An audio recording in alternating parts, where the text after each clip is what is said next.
Le caféier est un arbuste tropical cultivé pour ses fruits appelés cérises qui sont de couleur rouge vif ou violette à maturité. Et ces fruits contiennent de la pulpe et des grains de café verts. C'est la torréfaction de ces derniers, de ces grains de café, qui va donc développer l'odeur si recherchée et caractéristique du café. Plusieurs étapes composent la transformation du café. Il faut donc savoir que la matière première du café, c'est donc la cérise de café. À la fleur de caféier va succéder quelques mois plus tard un fruit nommé cérise de café. La floraison des caféiers dépend de l'altitude, du climat et de la région où ils sont cultivés. La formation du fruit qui va succéder à la fleur intervient entre 6 à 11 mois. Il faut savoir que les cérises de café sont d'abord vertes et elles vont prendre une teinte rouge à orangée à maturité. Leur appellation cerise est naturellement due à leur couleur et à leur forme qui évoquent les fruits de l'arbre appelé cerisier. Chaque cerise de café contient 2 fèves qui constitueront le café vert. La cerise est composée donc de 2 graines accolées ou fèves, entourées d'un mucilage qui est lui-même recouvert d'une pulpe rouge et charnue. Les différentes enveloppes inutiles seront éliminées pour récupérer le café vert, matière première du café.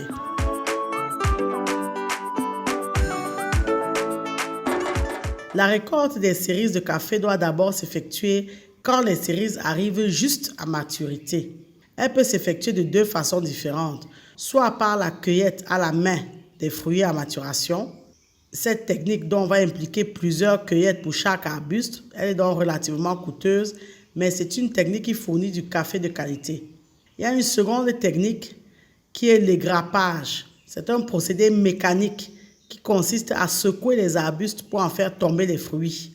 C'est une technique moins chère, moins onéreuse, mais in fine, la qualité du café ne sera pas certifiée parce que plusieurs cérises issues d'un même arbre n'auront pas forcément le même degré de maturité.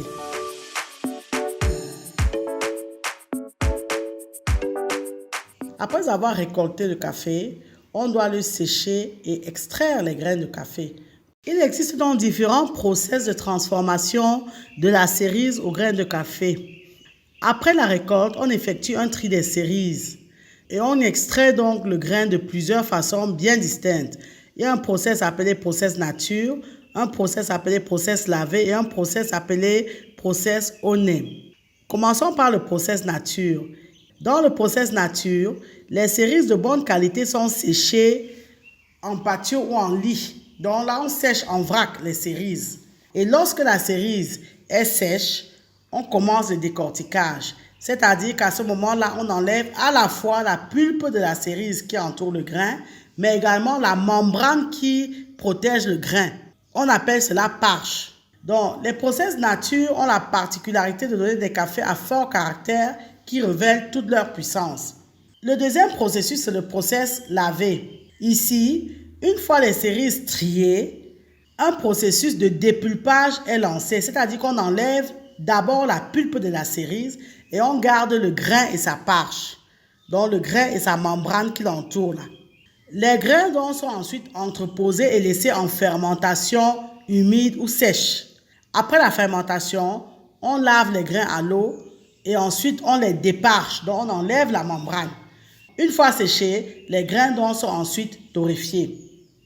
Dans le troisième process appelé process au nez, ici on dépulpe les cérises, on sèche les grains et seulement après on procède au déparchage avant de trier et extraire les meilleurs grains. Cette manière de travailler le grain offre donc des cafés doux qui sont un peu sucrés. C'est pourquoi on parle de au nez, de miel.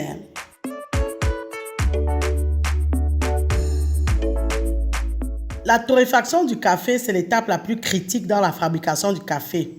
C'est pourquoi d'ailleurs elle est souvent considérée comme un art. Parce que c'est là où on va avoir toutes les saveurs, toute la particularité, les odeurs du café. La torréfaction traditionnelle est souvent la méthode la plus prisée par les amateurs de café. Ici, on place les grains dans un grilloir électrique muni d'un tambour chauffé en dessous à peu près à 200 degrés. Et par un mouvement de rotation, les grains ne vont pas être brûlés et ils vont être torréfiés de façon uniforme, permettant ainsi de ressortir les saveurs du café. Selon les régions, l'aspect gustatif recherché par le torréfacteur, la durée ou la température de torréfaction peut varier et les grains pourront prendre toute une palette de teintes différentes. Sachez que lorsque le grain chauffe, il change de couleur, de taille, parce que sa taille va augmenter à peu près de 50%. On a l'impression que le grain gonfle un peu comme les pop-corn. Il revêt une couleur brune et il perd 18% de son poids. Après avoir été torréfié, on refroidit le café à l'air. Ce processus de refroidissement à l'air est aussi important que la torréfaction parce qu'il va stopper la cuisson et il va laisser les meilleurs arômes intacts et protéger le café. Donc, après avoir torréfié, il faut refroidir le café. C'est une étape importante. Une fois le café torréfié et refroidi, il faut le moudre.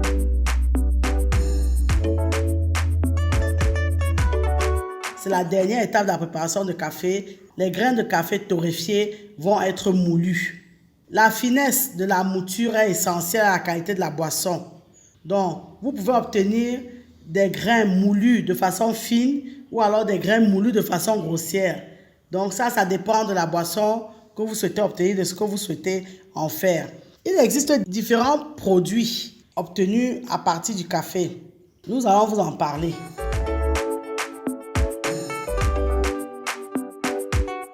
À partir des grains de café moulus, différentes boissons chaudes ou froides à base de café peuvent être réalisées.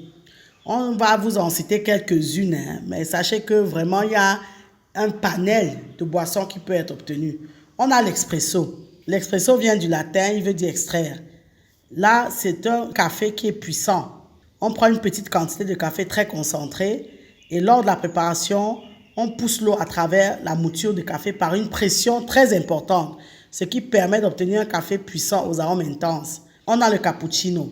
Le cappuccino vient tout droit d'Italie. C'est une boisson constituée à base d'espresso, de lait chaud et de mousse de lait. À part égale, un tiers, un tiers, un tiers. On a le café latte. Boisson chaude à base de lait chaud et d'espresso. Ici, il y a plus de lait que de café, ce qui permet d'avoir une boisson crémeuse avec un goût léger et délicat de café. Vous avez le macchiato. Le macchiato est un expresso sur lequel on verse une mousse de lait chaud fouetté. Vous avez le café frappuccino qui est préparé avec de l'espresso, du lait, du café et des glaçons. Ça, c'est un café froid. Des glaçons que l'on va passer au blender. Et vous avez différents autres types de café.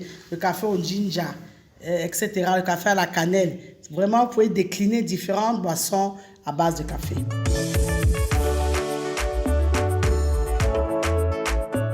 Le miel de café se récolte dans les zones de production de café. C'est un miel très particulier et unique. Sa production est très difficile parce que la floraison du café est courte. De couleur brune foncée avec des reflets dorés, le miel de café garde longtemps une texture fine et liquide, agréable en bouche. C'est un miel qui a une odeur forte et caractéristique. Il est surtout reconnu et apprécié par les amateurs de miel pour son goût d'abord fruité qui rappelle celui du vrai café. Il faut savoir que sa saveur douce se prolonge par une certaine amertume. Le miel de café est un nectar pur et rare parce que la floraison du café ne dure pas plus de 3 jours. Donc l'apiculteur doit déplacer ses ruches de plantation en plantation afin de cueillir donc cette phase de rencontre entre l'abeille et la fleur au moment où donc cette fleur éphémère s'épanouit.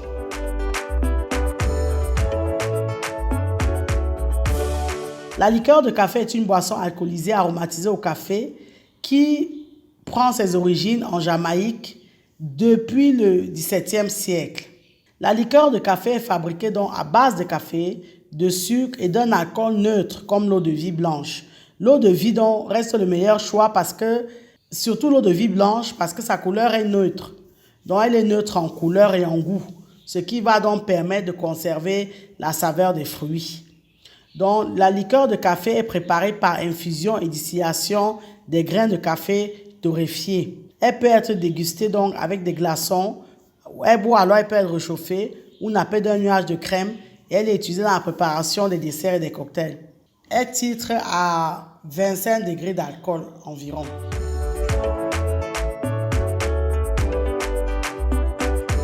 L'huile de café s'obtient en 2 versions différentes, soit à partir du café vert, soit à partir du café torréfié. La vraie huile de café provient de la pression des graines de café. L'huile de café est riche en antioxydants et en acides gras. Elle est à la fois protectrice et raffermissante, surtout l'huile de café vert. Elle est à la fois protectrice et raffermissante pour la peau. Et elle est idéale pour réduire les poches sous les yeux. De plus, il faut savoir que la caféine contenue dans le café va stimuler la pousse et accélérer la croissance des cheveux. Les scientifiques ont d'ailleurs constaté que la caféine stimulerait la pousse en augmentant donc la pousse de 30 à 40%. Le café est donc l'ingrédient parfait pour lutter contre la chute des cheveux. Comme on vient de le voir, l'huile de café provient donc de la pression des graines de café. Mais vous pouvez également faire le macérat huileux de café. Le macérat huileux de café s'obtient en imbibant le café moulu dans une autre huile.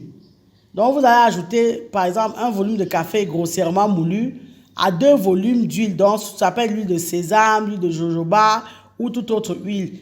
Ceci dans une casserole, vous allez allumer le feu, vous allez laisser mijoter pendant 5 à 7 heures et vous allez par la suite filtrer le mélange pour obtenir donc ce macérat huileux de café.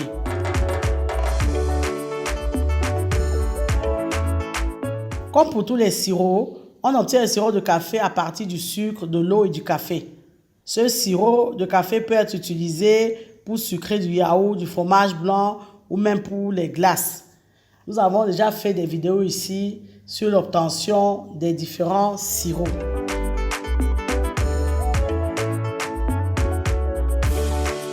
Combiner vin et café, il fallait y penser parce que le vin et le café sont des boissons qui sont chacune célèbres.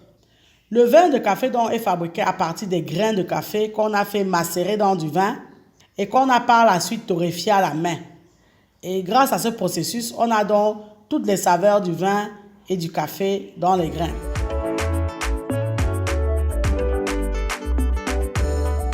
Donc, il existe différentes recettes de glace au café. Donc, la glace au café, c'est un classique.